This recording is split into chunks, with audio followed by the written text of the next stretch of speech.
आपसे सवाल करता हूँ, आपने अपनी ज़िंदगी में सबसे पावरफुल स्टोरी कौन सी सुनी है? What is the most powerful story that you have ever heard? इसको थोड़ी देर के लिए एंगेज करें सवाल के साथ, थोड़ी देर के लिए सोचें। मैं जवाब आपको दूंगा इंशाल्लाह इस वीडियो में, और इस वीडियो के एंड में हम देखेंगे कि वो कैसे हम उसका इस्तेमाल कर सकते हैं अपनी ज़िंदगी में। लेकिन थोड़ी देर के लिए सोचें, दुनिया की सबसे ताकतवर कहानी आपके लिए ज़ाती तौर पे पर्सनली कौन सी है? वो जो भी होगी, आप जो भी सोचेंगे, आप मतलब अगर आप कुरान को अपनी ज़िंदगी का महवर समझते हैं, आप मुसलमान हैं, तो आप कुरान से कोई शायद कहानी निकालें, या आपके साथ कोई वाक़या हुआ हो, या आपने किसी की कहानी सुनी हो, उससे आपने ज़िंदगी मुड़ गई हो आपकी, और ये सारा आप ये पूरा एक उसके अंदर से पैराफर्नेलिया निकाल सकते हैं। दैट्स फाइन, वो आपके लिए बिल्कुल सही होगा। लेकिन जो भी आप जवाब देंगे, उससे ज़्यादा एक पावरफुल स्टोरी है। The most powerful story that you have ever heard is the story that you tell yourself about yourself. वो कहानी जो आप अपने आप को सुनाते हैं अपने बारे में, इससे ज्यादा ताकतवर कहानी कोई नहीं है दुनिया में आपके लिए। और ये इस जुमले को हम एक फंडामेंटल के तौर पे देखते होते हैं, और उसका एक लफ्ज़ है, उसको हम आइडेंटिटी कहते हैं, शनाख्त कहते हैं। मैं कौन हूँ का जवाब जो आप अपने आप को देंगे, वो बहुत बहुत बहुत कीमती है। उससे डिसाइड होगा कि अब आप अमल कैसे करेंगे। मतलब अगर पर्सनल डेवलपमेंट की स्पेस में, और मुझे मतलब दहाइयाँ गुजर गई इस स्पेस के अंदर, और इसको समझते हुए साइकोलॉजी के शौकीन होने के वजह से, ये कि भाई इंसान, what what makes us tick, and the one of the most powerful lever वो आइडेंटिटी का होता है, वो शनाख्त का होता है। कि अगर आपको पता है कि मैं कौन हूँ, तो आप उस लिहाज से आपकी हैबिट्स भी बन जाती हैं, फिर आपके काम भी उसी तरह के होना शुरू होते हैं। आपके जो चीज़ें करना चाह रहे होते हैं, डिसिप्लिन नहीं आ रहा, वो आना शुरू हो जाता है। ये सारा कुछ जो है, वो आपकी शनाख्त, the story that you tell yourself के साथ मुतल्लिक है। तो हम इंसान होने के नाते अ, चलते स्टोरीज में, ये मतलब हमारे मालिक ने, हमारे बनाने वाले ने भी हमें स्टोरीज के ज़रिए लेसन्स दिए हैं। उसको थोड़ा सा हम अगर एनालाइज कर लें, इसको स्टेप बाय स्टेप थोड़ा सा देख लें, तो हमें पता चल जाएगा कि इसको एक तो कैसे हम ब्रेक डाउन करते हैं, और फिर हम रिवर्स में कैसे अपनी आइडेंटिटी को बेहतर करने की तरफ जा सकते हैं। स्टोरी हम सुनते हैं, तो आपने एक ही स्टोरी सुनी, मैंने भी वही स्टोरी सुनी, इकट्ठे बैठ के सुन रहे थे। मैं अपने मतलब की चीज़ निकाल लूंगा, आप अपने मतलब की चीज़ निकाल लेंगे। ये कहानी का कमाल होता है, और इसीलिए इंसानियत स्टोरी टेलिंग के ज़रिए ही अपना इल्म ट्रांसफ़र करती है।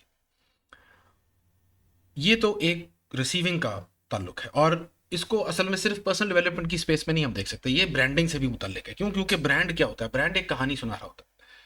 कहानी का लफ्ज़ उर्दू में, ये मैं मानता हूँ कि थोड़ा सा मनफी भी हो जाता है, वो कहानियाँ फेंकता है यार, कहानियाँ ऐसे, ये सारी कहानियाँ हैं, वो किससे कहानियाँ हैं, वो मतलब कि झूठ है। तो कहानियों में झूठ भी होता है, हमें ये भी पता चल जाता है, लेकिन कहानियाँ सच्ची भी होती हैं, और उसके ऊपर पूरे का पूरा इल्म जो है वो ट्रांसफ़र भी हो रहा होता है। तो कहानियों की अहमियत अपनी जगह उस लिहाज से कायम दायम है। झूठी कहानी भी हो तो असर कर जाती है, हमें पता भी हो झूठी कहानी है, तब भी असर कर जाती है। केस इन पॉइंट, हम जो फिल्में देखते हैं, हम जो ड्रामे देखते हैं, हम जो कहानियाँ पढ़ते हैं, हम जो फिक्शन नॉवेल्स पढ़ते हैं, वो, और फिर उससे हमारी ज़िंदगी में तब्दीली आती है, हम खुद तब्दील होना शुरू होता है। ये सारा उसकी एक अक्कासी है, उसका एक प्रूफ है पावर ऑफ द स्टोरी का। लेकिन ब्रांडिंग भी, आप कारोबार भी कर रहे हैं, और इनफैक्ट आपका करियर में आपका अपनी जो रेप्यूटेशन है कि यार ये प्रोफेशनल है कि नहीं है, ये भी एक स्टोरी है जो अगले आपके बारे में सोच रहे हैं। वो आपके कंट्रोल में हो सकती है, होनी चाहिए ज़रूर।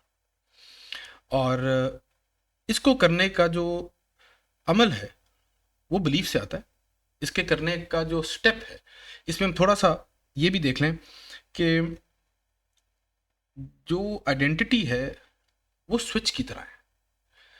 क्योंकि ज़्यादातर क्या होता है, हम जब कोई बात करते हैं, हम कहते हैं अच्छा हमने प्लान किया, हमने ये करना है, हमने वो करना है, तो हमें ये पता होता है कि अच्छा यार ये टाइम लगेगा, अभी शुरू किया, अभी फैसला किया है अभी, लेकिन टाइम लगेगा।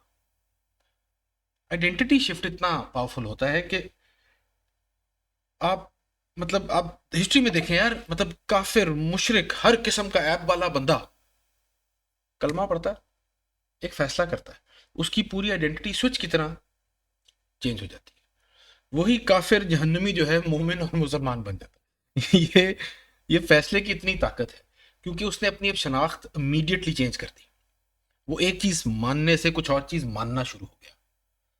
हम अपने बारे में क्या मानते हैं ये फिर बहुत ज्यादा इंपॉर्टेंट बन जाता है। The belief that we have about ourselves, the story that we tell us about ourselves, वो फिर बहुत अहम बन जाती है। इसको इसको सिर्फ मतलब मैं आपके साथ ही शेयर इसलिए कर रहा हूँ कि इसको इस जाविये से भी देखें। जो आप सेल्फ टॉक कर रहे हैं, अपने साथ गप्पे लगा रहे हैं ना, उसको ये भी देखें कि यार आप कौन है, अपने आप को क्या कह रहे हैं कि मैं कौन हूँ। और वो ये भी आप कह सकते हैं कि मैं लेट उठता हूँ, मैं लेट पहुँचता हूँ मिसाल के तौर पे। और आप ये भी कह सकते हैं कि नहीं यार, मैं ऐसा था, अब जो मैं हूँ मैं अब टाइम पे आता हूँ अपने आप। ये मैं ये नहीं कह रहा कि अगलों को कहना है ये, अगले तो आपके बिहेवियर के लिहाज से आप पे लेबल्स लगाएंगे, उनकी अभी हम बिल्कुल बात नहीं कर रहे। आप क्या सोच रहे हैं अपने बारे में, यार मैं हमेशा लेट होता हूँ, ठीक है, ये आप सोच रहे हैं, अब आप लेट भी हो रहे हैं, तो वो जो आप कह रहे हैं उसका एक फीडबैक लूप चल रहा है। बट द पॉइंट इज कि बहुत दफ़ा हम लेट इसलिए हो रहे होते हैं क्योंकि हमने अपने आप को ये कहा होता है कि मैं तो वो हूँ जो लेट होता है। तो ठीक है ना, मतलब दैट्स हु आई एम। आप ये कहना शुरू कर देना, यार मैं वो हूँ जो टाइम पे आता है। बस ये आप रिपीट करें एक दफ़ा बैठ के, 15-20 दफ़ा अपने जहन में पूरा जुमला बोलें। अकेले बैठे हैं तो ऊंचा बोलें कि आपके कानों तक पहुंचे। अगर अकेले नहीं भी बैठे, लोगों के साथ बैठे हैं तब भी बोलने, वो आपको अजीब तरीके से देखेंगे कैसे क्या हुआ है, लेकिन ठीक है अपने लिए कर लेंगे। तो ये आप रिपीट करेंगे ना जब, तो उससे आपकी एक सेल्फ बिलीफ, अपने बारे में जो बिलीफ है वो तब्दील होना शुरू हो जाएगी। क्योंकि it is actually in many cases this simple कि जी हमने बात सुनी और मान ली, यही है समेना व आतान, हमने एक चीज़ सुनी थी और बस मान ली। तो वो जो सुनी और फिर मान ली, इतना ही क्विक है ये।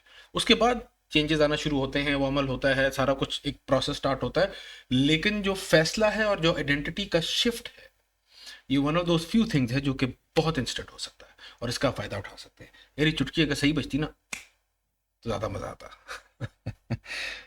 मुझे उम्मीद है वीडियो ने आपके कुछ सोचने के लिए आपको चीज़ें दी होंगी। जो चीज़ें आपको मिली हैं सोचने के लिए, मुझे कमेंट में ज़रूर बताइएगा। अपना ख्याल रखें, दुआ में याद रखें।